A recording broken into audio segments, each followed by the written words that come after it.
cœurs sont touchés, les malades guéris, glorifions Jésus. C'est le Saint-Esprit qui agit dans cette vie, dans ce beau pays, sur ce continent, dans le monde entier. Les cœurs sont touchés, les malades guéris, glorifions Jésus.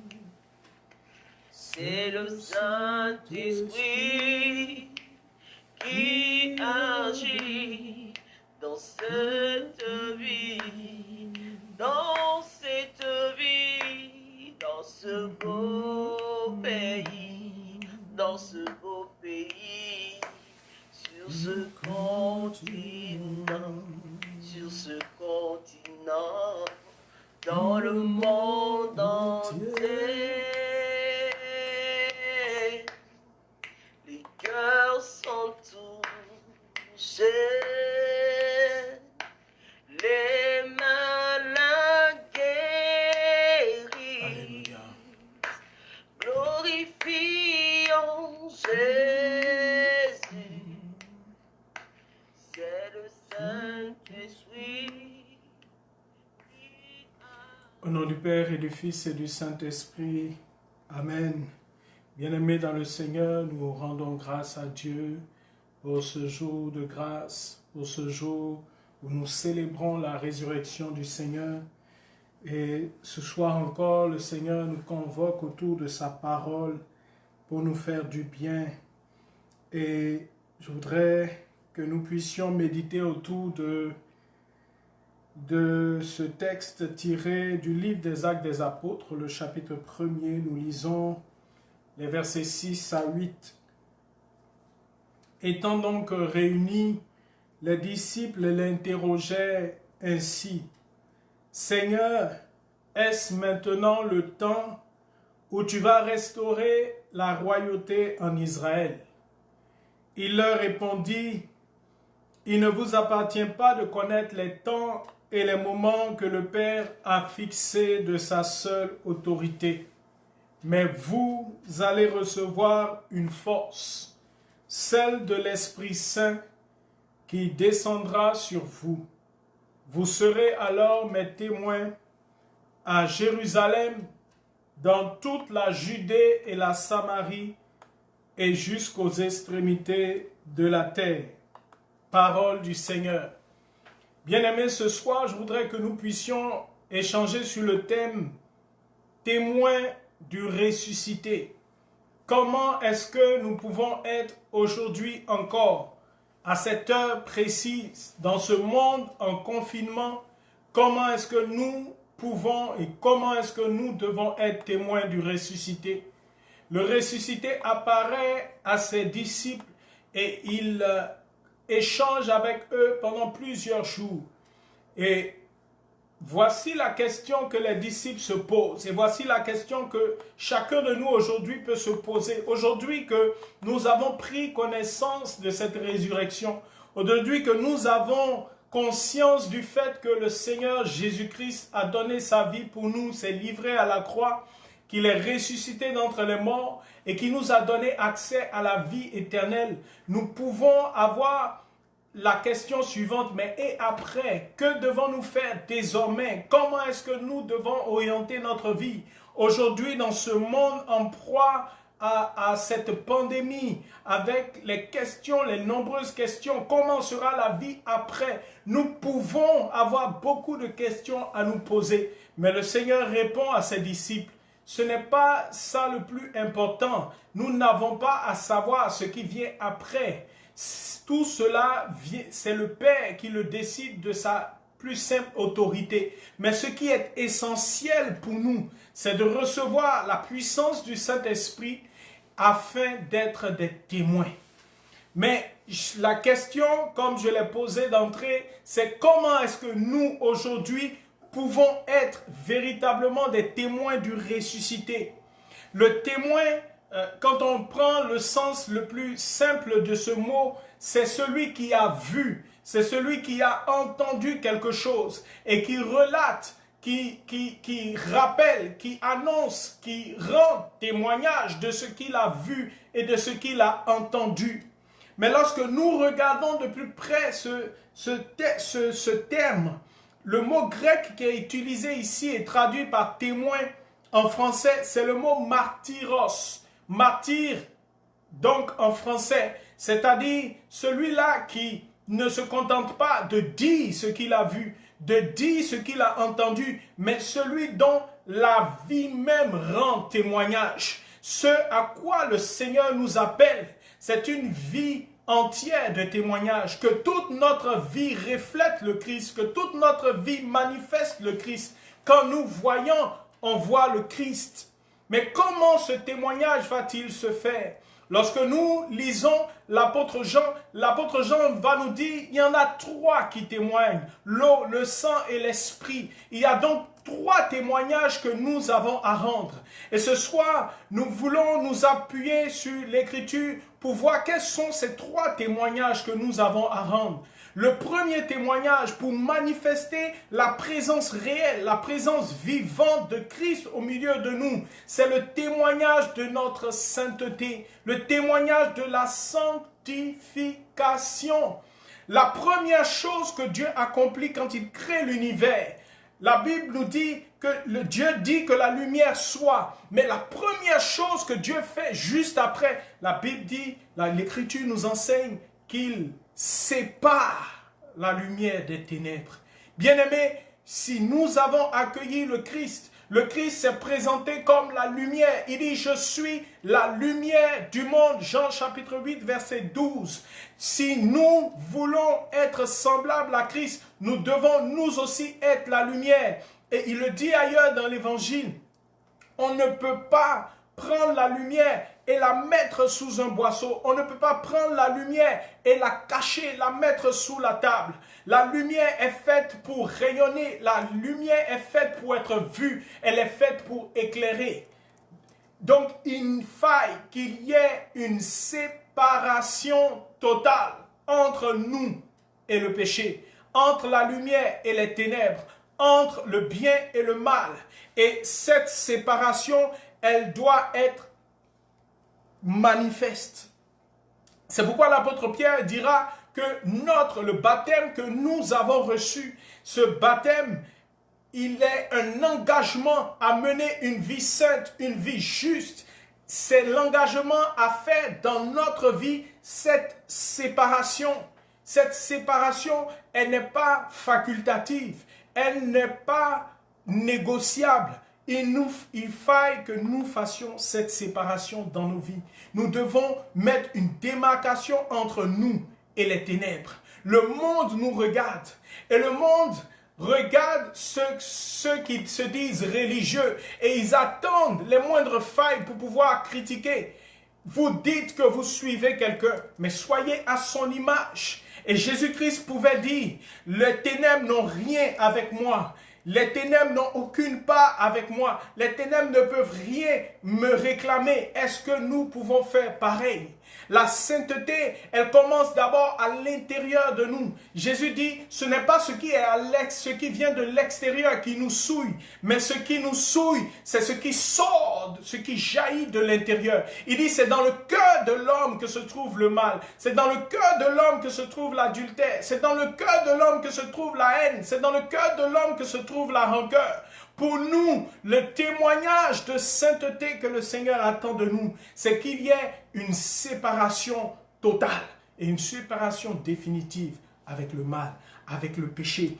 Il faille qu'il y ait cet engagement, ce rejet qu'on nous demande de signifier au baptême, qu'on rappelle au jour de Pâques, que chaque chrétien dise, Je rejette le péché. Et cela doit se voir au travers de nos pensées, au travers de nos paroles. Parce que ce sont nos pensées, ce qui jaillit de notre cœur, qui se traduit dans ces paroles, dans ces paroles de mensonges ou des paroles de vérité. Il faille que la vérité soit manifeste dans nos vies. Il faille que l'amour soit présent dans nos vies. Il faille que réellement, définitivement, il y ait une séparation entre la lumière et les ténèbres. Le témoignage que le Seigneur attend de nous, c'est que par le baptême, nous sommes prêtres, prophètes et rois. Le Seigneur veut et attend de chacun de nous que nous puissions, au travers de notre vie, exprimer sa présence en tant que prêtres, parce que nous sommes ceux-là qui pouvons sanctifier et purifier le monde dans lequel nous sommes. S'il se trouve quelque part du mal, s'il se trouve quelque part du mensonge, le Seigneur attend et le monde attend la manifestation des disciples de Christ que nous sommes pour manifester le bien, pour montrer la lumière, pour éclairer la route. Et face à ce monde qui est en proie à l'angoisse, à l'inquiétude, à la peur, nous devons être ceux-là qui apportent l'espérance. Nous devons apporter l'espérance par notre témoignage. Nous devons manifester la lumière. Nous pouvons être ce panneau indicateur qui montre le chemin, qui montre la vérité, qui montre la vie. Nous ne pouvons pas prendre part aux œuvres des ténèbres. Nous ne pouvons pas prendre part aux œuvres de la mort. Nous ne pouvons pas marcher dans le mensonge parce que le mensonge a un père. Mais nous avons pris résolument le chemin de la vérité et de la vie. Et ce chemin, cette vérité et cette vie, c'est une personne qui s'appelle Jésus-Christ. Le témoignage, le premier que nous avons à rendre, c'est le témoignage de l'eau, le témoignage du baptême. C'est par notre vie sanctifiée, notre vie purifiée, notre vie qui rejette le mal, notre vie qui s'oppose aux œuvres du diable, notre vie qui proclame que Jésus est l'unique chemin, que Jésus est la vérité, que Jésus est la vie. Voici le témoignage auquel nous sommes appelés. Bien-aimés, le Saint-Esprit vient d'abord pour ce témoignage. Le Saint-Esprit vient pour nous sanctifier. Il nous communique ses dons que nous voyons dans le livre du prophète Isaïe au chapitre 11. Il dit, celui-là, il vient et il nous communique l'esprit de sagesse, l'esprit de connaissance, l'esprit d'intelligence, l'esprit de la crainte de Dieu, pour marcher dans la vérité, pour marcher dans la sainteté. Dieu est saint, il est 3 fois saint, il est ontologiquement saint, sa nature c'est la sainteté, en lui il n'y a aucun nombre de variations, en lui il n'y a aucune part de ténèbres. C'est pourquoi il pouvait dire, le diable n'a rien en moi. Mais est-ce que nous, en tant que chrétiens, nous pouvons le dire aujourd'hui? Et c'est le témoignage que le monde attend. Et c'est le témoignage que le Seigneur attend. Et c'est ce que le Saint-Esprit veut faire en nous. Et le Saint-Esprit attend cela pour aller plus loin avec nous. C'est ce désir de sainteté, parce que tout vient de l'intérieur. Quelle est la décision que nous avons prise? Est-ce que réellement nous avons rejeté?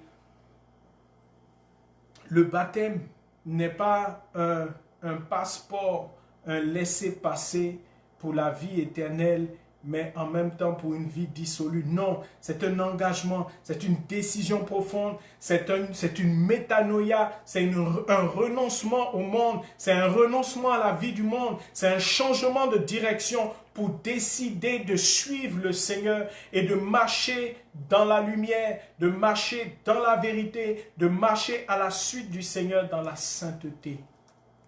Bien-aimés, le témoignage commence par la vie de sainteté, le désir de sanctification permanent, définitif, quotidien. Bien-aimés, le Saint-Esprit est l'esprit de sainteté. Le Saint-Esprit ne flotte pas avec le péché. Le Saint-Esprit mettra toujours la distance entre lui et le mal.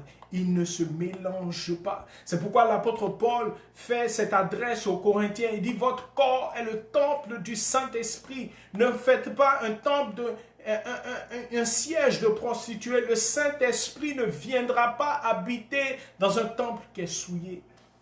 Le Seigneur veut que nous soyons des vases purs, des vases pour un usage noble, des vases d'honneur. Bien-aimé, ce soir, le message, c'est que ce qui te souille, ce qui souille ta vie, tu le sais. Il dit c'est à l'intérieur. Mais le Seigneur désire qu'il y ait une séparation. Et cette décision vient de toi. Il y en a un autre qui rend témoignage. Le sang rend témoignage. Et le sang de Jésus-Christ a plaidé pour nous. Le Seigneur nous a tellement aimés qu'il a donné son Fils pour nous. Le Seigneur nous a tellement aimés qu'alors que nous étions pécheurs, il s'est sacrifié lui-même. Il a livré sa vie en témoignage pour nous. Le monde attend également ce témoignage d'amour. Le Seigneur dit que voilà à quoi est-ce qu'il verra ceux qui le connaissent véritablement. Il dit, tu pourras dire j'ai prêché, tu pourras dire j'ai chassé les démons, tu pourras dire j'ai fait ton œuvre. Mais il va te dire je ne te connais pas. Parce que lorsque j'avais faim, parce que lorsque j'avais soif, lorsque j'étais nu, lorsque j'étais malade, lorsque j'étais en prison, je ne t'ai pas vu. Le Seigneur attend de nous un témoignage d'amour, un témoignage de charité, que nous puissions aller au-delà de ce qui est normal, que nous puissions aller, ça va au-delà des œuvres caritatives publicitaires. Le Seigneur ne nous demande pas d'être une ONG, mais le Seigneur nous demande de manifester de l'amour. Le Seigneur nous demande d'aller vers ceux qui sont abandonnés, de ne pas aller vers les justes, mais d'accepter de s'asseoir avec les pécheurs pour les faire sortir au travers de notre vie, au travers de notre témoignage, de leur montrer le visage du Père. Il dit, celui qui m'a vu a vu le Père. Je suis venu pour vous révéler le Père. Je suis venu vous révéler son visage d'amour. Je suis venu pour tous ceux qui doutaient, tous ceux qui se disent, non, je suis perdu, non, Dieu ne peut rien faire de bon avec moi. Tous ceux qui se disent qu'ils sont totalement à côté de la plaque, totalement perdus. Le Seigneur veut trouver des gens qui puissent venir relever ces personnes, qui puissent venir dire, non, le Seigneur ne t'a pas abandonné, non, le Seigneur ne peut pas être découragé par ton péché, son sang a coulé pour cela. Mais est-ce que notre vie témoigne de cet amour? Est-ce que nous sommes disponibles pour ceux qui sont à terre? Est-ce que nous sommes disponibles pour les pauvres? Est-ce que nous sommes disponibles pour ceux qui sont dans la détresse, dans ce confinement? Est-ce que nous pensons à ceux qui sont dans la solitude? Est-ce que nous pensons à ceux qui sont dans le manque? Est-ce que nous sommes capables de manifester cet amour du Seigneur? Le Seigneur a guéri. Il a fait du bien, il a délivré, il a restauré, mais il a aussi donné à manger. Le Seigneur venait rejoindre son peuple dans toutes ses dimensions, dans tous les aspects, les domaines de sa vie. Et il attend de nous également ce témoignage. Avant que nous puissions recevoir la puissance de Dieu, pour faire des choses extraordinaires, pour accomplir des signes, des prodiges, le Seigneur attend de nous ce témoignage d'amour. Parce que rien ne sert d'avoir, comme le dit l'apôtre Paul dans la première épître aux Corinthiens au chapitre 13, il dit, je pourrais avoir tous les charismes, je pourrais avoir les dons des langues, je pourrais avoir les dons des miracles, mais si je n'ai pas l'amour, je ne suis rien et je ne profite en rien au monde. Le Seigneur veut que nous puissions servir les dons et les talents qu'il nous a donnés au monde. Et le monde en a besoin. La création aspire à la manifestation des fils et des filles de Dieu. Le Seigneur attend ta révélation, mais le Seigneur veut voir ta disponibilité. Si tu es disponible, le Saint-Esprit va s'emparer de toi et se servir de toi comme un instrument pour faire du bien à ta génération, pour faire du bien à ta famille, pour faire du bien à ton entourage. Mais est-ce que toi, tu le souhaites? Est-ce que toi, tu le désires? Est-ce que toi, tu es disposé à le faire? Le témoignage de la résurrection qu'on attend de nous, c'est celui-là aussi. C'est le témoignage de l'amour. Et enfin, l'Écriture nous dit qu'il y en a un troisième qui témoigne. Et c'est l'Esprit. Le témoignage de l'Esprit. Bien-aimé, Jésus-Christ est ressuscité. Mais toi et moi, nous ne l'avons pas vu. Personne parmi nous ne l'a vu. Quelle preuve aujourd'hui avons-nous de la résurrection du Christ? Les disciples pouvaient en témoigner parce qu'ils pouvaient dire, nous l'avons vu. Lorsqu'il est ressuscité, nous sommes allés au tombeau. Lorsqu'il est ressuscité, il nous est apparu. Nous l'avons touché. Nous avons plongé nos mains dans son côté. Nous pouvons dire, il pouvait dire, nous étions au tombeau et nous avons trouvé le tombeau vide. Nous avons vu les linges à leur place. Bien-aimés, toi et moi, aucun de nous n'a vu le tombeau. Même si nous sommes allés en Israël, il se trouve qu'il y a plusieurs traditions. L'Écriture nous dit même que les grands prêtres, les chefs des Juifs avaient laissé une tradition qui s'est perpétuée jusqu'à nos jours, que ce sont ses disciples qui se sont emparés de son corps. Aujourd'hui, lorsqu'on va en Israël, selon les dénominations, il y a plusieurs tombeaux qui sont disponibles. Le tombeau vide n'est pas une preuve en soi, parce qu'on pourrait dire effectivement que ce sont ses disciples qui l'ont retiré. Nous n'avons pas cette preuve. Comment est-ce que nous pouvons témoigner que Jésus est ressuscité?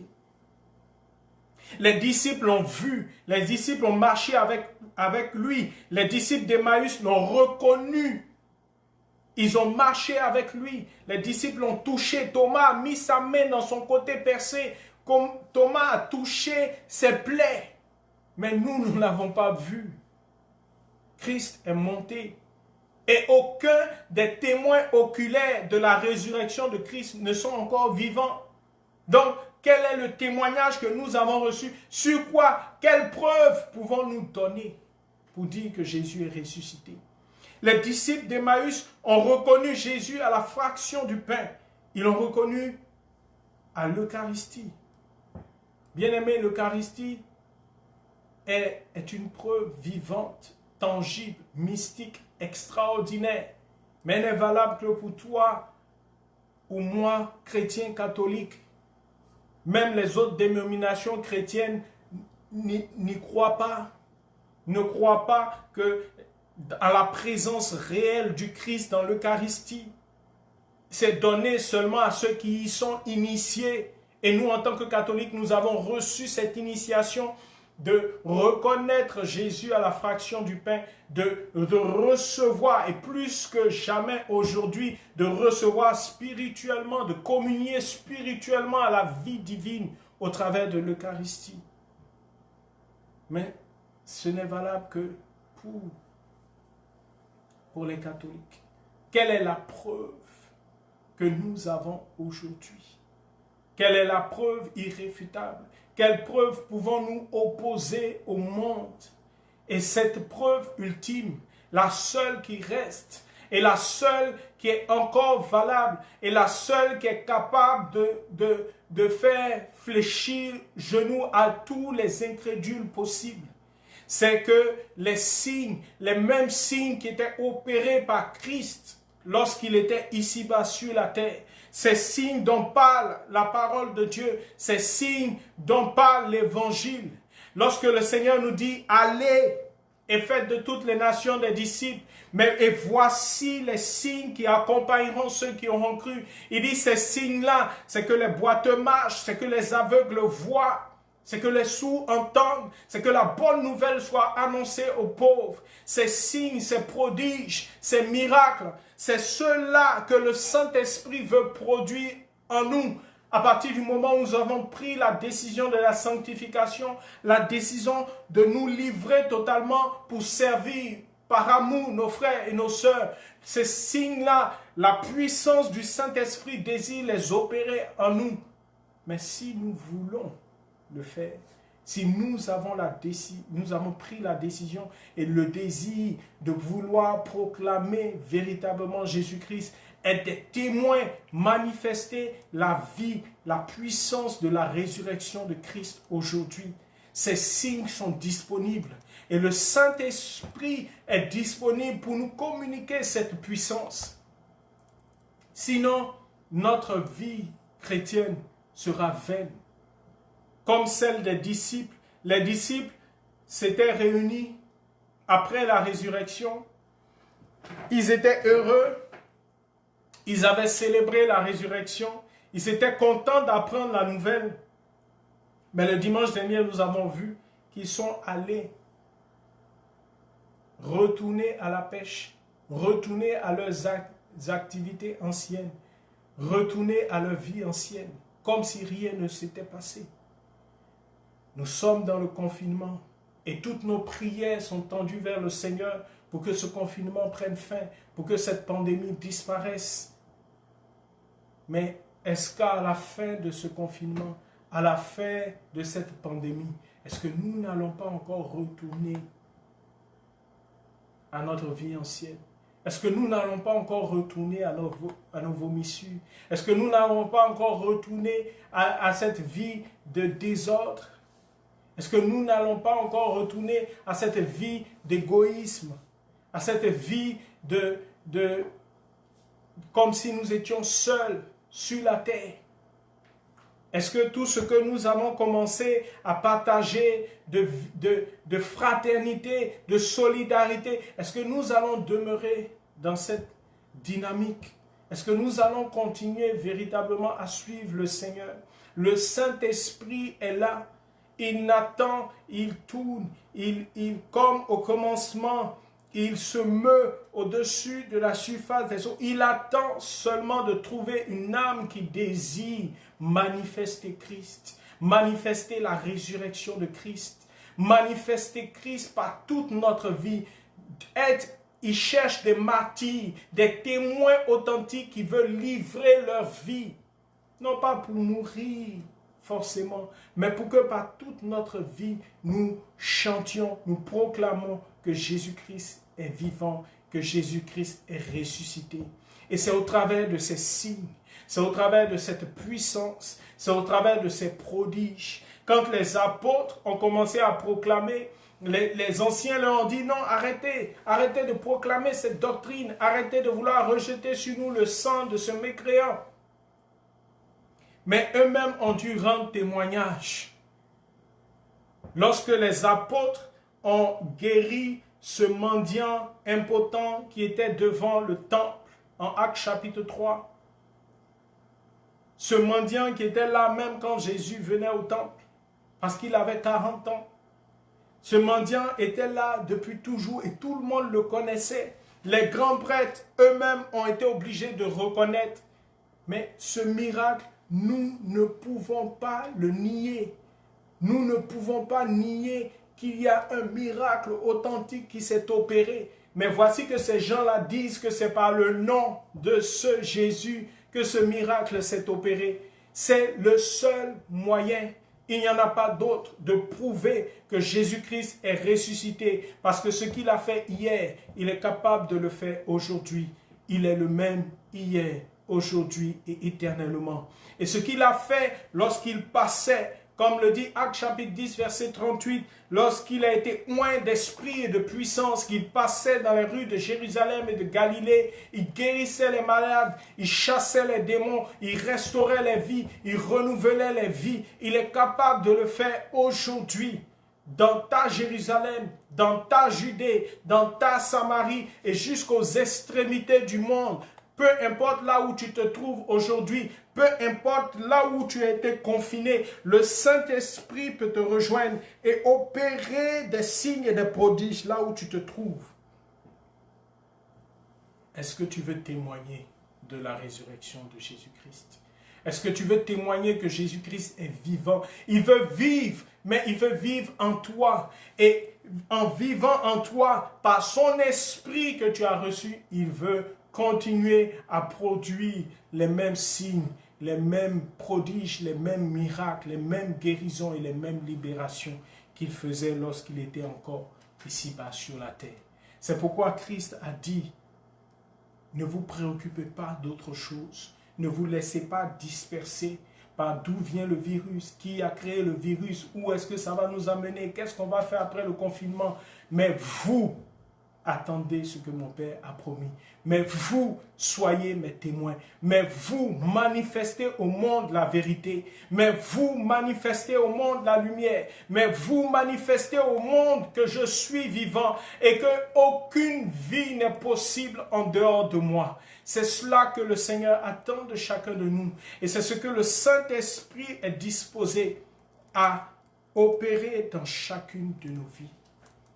Et c'est pourquoi ce soir, nous allons prier pour demander véritablement que le Saint-Esprit vienne nous rejoindre, que le Saint-Esprit vienne et se mette en mouvement dans chacune de nos vies pour opérer ces signes, pour opérer, pour renouveler en nous cette flamme, ce feu d'amour, ce feu de purification, ce feu de sainteté, ce feu de transformation, pour que nous puissions changer nos circonstances, pour que nous puissions changer notre Jérusalem, notre Judée, notre Samarie, le lieu où nous sommes, soit transformé par la présence du Christ ressuscité.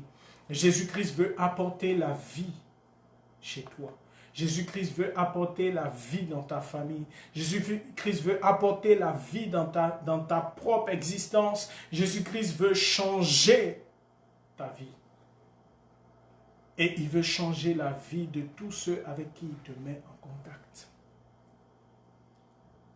Il veut t'envoyer vers une Judée, vers une Samarie, mais qui est propre à toi. Et dans cette Judée, dans cette Samarie, il veut manifester sa résurrection.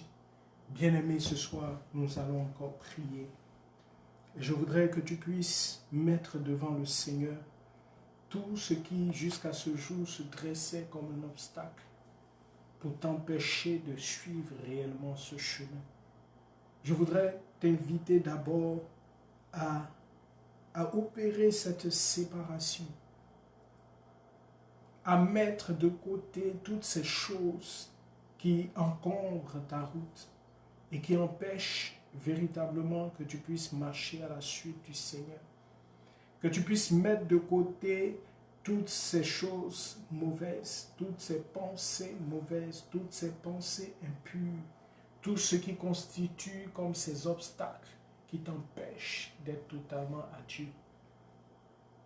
Le Seigneur veut libérer plusieurs personnes de ces penchants mauvais. Le Seigneur veut libérer plusieurs personnes de ces addictions. Le Seigneur veut libérer plusieurs personnes de l'emprise de la chair. Oui, ce soir, je veux t'inviter à crier à Dieu. Oui, il faut que ce cri vienne de toi, des profondeurs de ton être. Parce que ton âme ne peut pas se réjouir du péché. Ton âme ne peut pas se réjouir du mal. Ton âme ne peut pas se réjouir des ténèbres. Au fond de toi, ton être aspire à Dieu, à la lumière de Dieu. Mais il faut qu'il y ait ce mouvement, cette métanoïa de ta part, ce rejet du mal. Et ce soir, l'opportunité nous est donnée pendant que nous sommes dans cette merveilleuse présence du Saint-Esprit. Et le Saint-Esprit rejoint chacun de nous. Nous sommes connectés par ce lien d'amour extraordinaire. Et pendant que nous sommes tous ensemble en prière, le Saint-Esprit visite plusieurs personnes. Dépose-lui ce qui fait ta honte. Dépose-lui ces choses que tu caches, dont personne n'a connaissance. Ces choses dont toi-même as honte, mais que tu continues malheureusement à faire dans le noir. Le Seigneur dit, le jour se lève maintenant.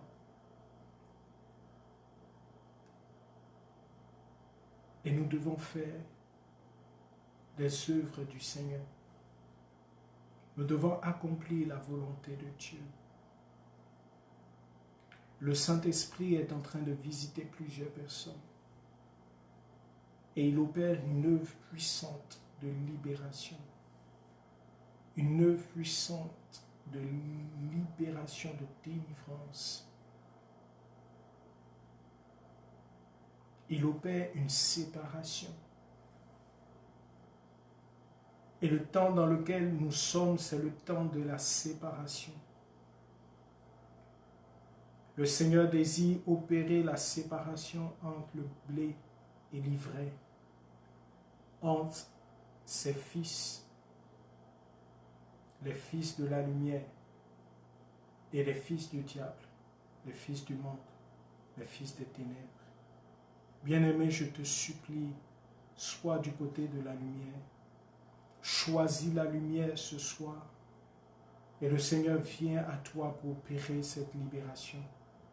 Crie à lui, présente-lui ta vie, présente-lui ces lieux obscurs de ta vie et demande qu'il puisse te libérer. Demande qu'il puisse ôter.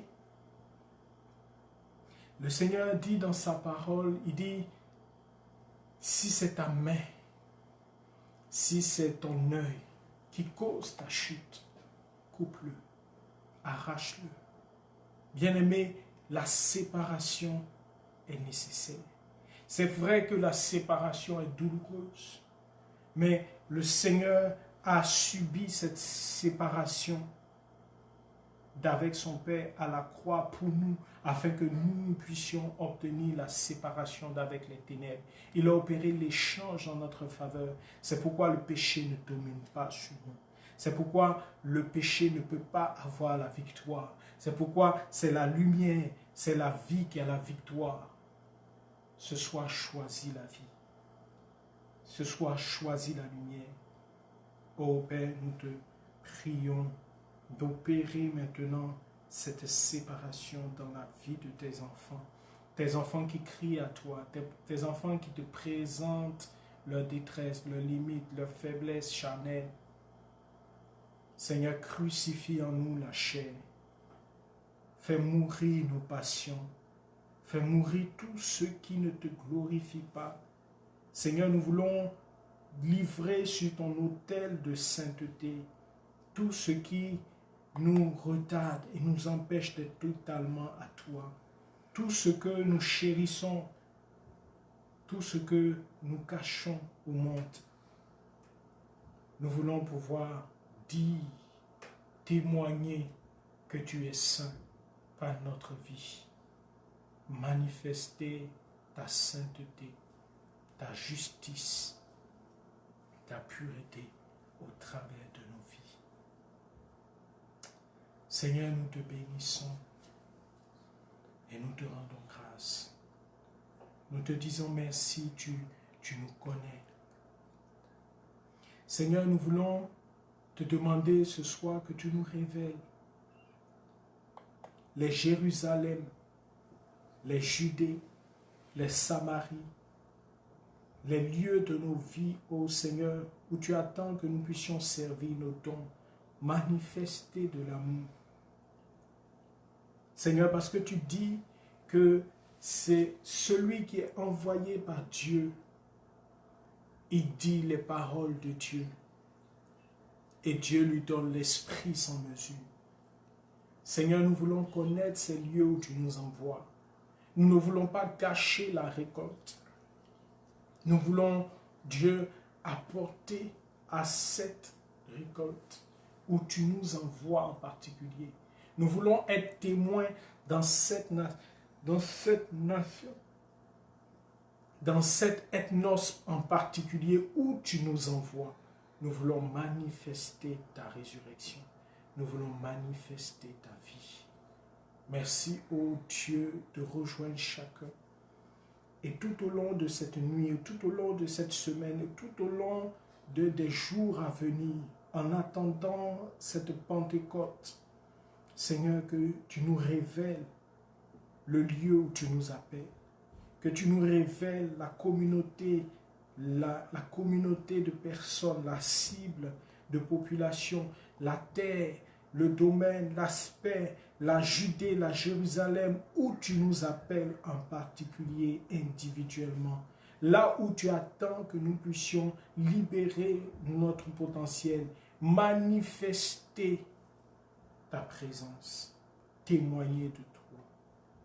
Seigneur, accorde-nous cette révélation par ton esprit. Seigneur, nous voulons te prier maintenant par la puissance du Saint-Esprit. Seigneur, nous savons et nous croyons que la distance pour toi n'est pas une barrière.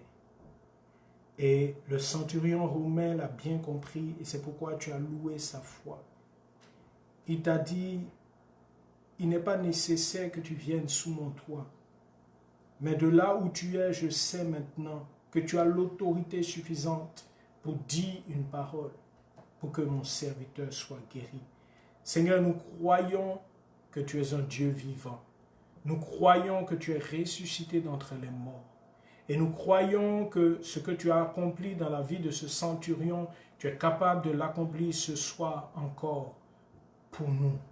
Là où nous sommes, sur différents continents, à des milliers de kilomètres de distance, Père, je crois que ta main n'est pas courte pour rejoindre mon frère, ma soeur, au Gabon, au Togo, au Sénégal, en Côte d'Ivoire, au Bénin, au Canada, à Québec, à Montréal, à Gatineau, à Ottawa, à Edmonton, à Calgary.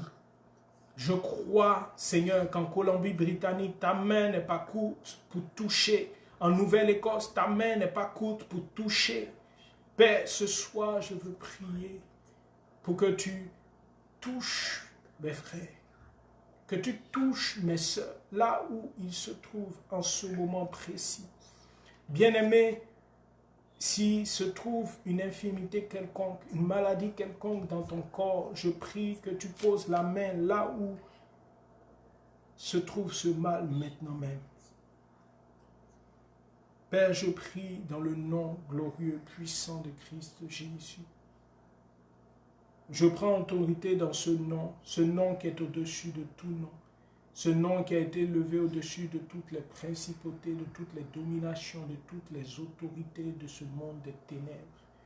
Ce nom qui est au-dessus de tout dans tout l'univers, ce nom dans lequel est condensé tout le pouvoir et toute l'autorité de ta majesté, ce nom qui a reçu le règne, la puissance et la domination, la gloire pour les siècles sans fin. Père, je prends autorité dans ce nom maintenant même. Je lis tout esprit d'infirmité, tout esprit de maladie et tout esprit de mort dans la vie de tes enfants. Je commande maintenant même que toute vie qui était maintenue captive soit relâchée à l'instant même au nom de Jésus. Je prie que toute main obscure qui maintenait la vie de tes enfants maintenant soit cassée au nom de Jésus. Je prie que toute fondation qui sponsorise le mal, la mort, la famine, la pandémie dans ce monde maintenant soit démantelée, démolie et renversée dans le nom puissant de Jésus.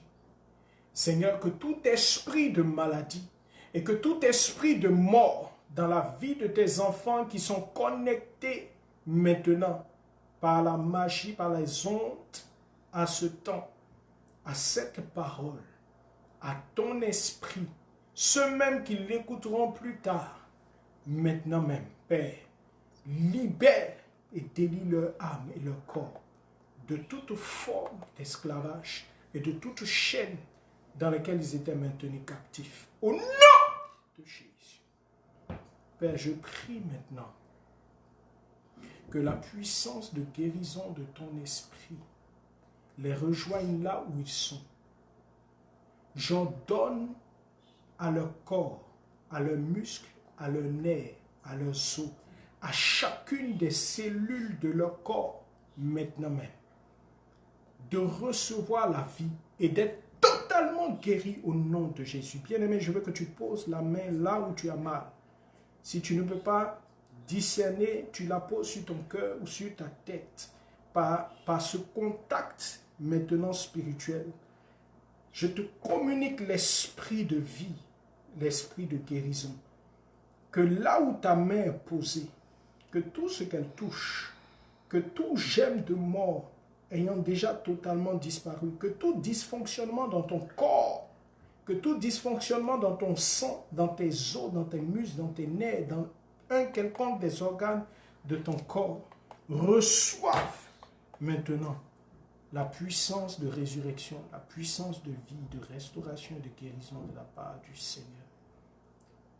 Père, je guéris maintenant toute forme d'excroissance, toute forme de tumeur, toute forme de boule, de kyste.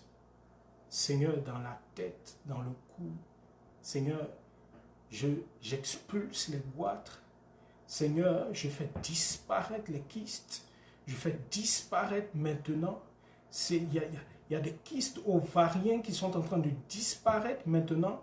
Et lorsque vous allez vous rendre au lieu des anses, vous allez voir quelque chose va sortir de vos entrailles. Le Seigneur est en train d'opérer des libérations, des délivrances, des guérisons extraordinaires. La puissance de Dieu est en train de vous toucher là où vous êtes. Je dis, Dieu est en train d'opérer des signes extraordinaires de sa présence et de sa résurrection. Père, merci pour cette vie. Merci pour ces guérisons, pour ces miracles notoires. Merci pour ces cancers qui disparaissent. Merci pour ces vies qui sont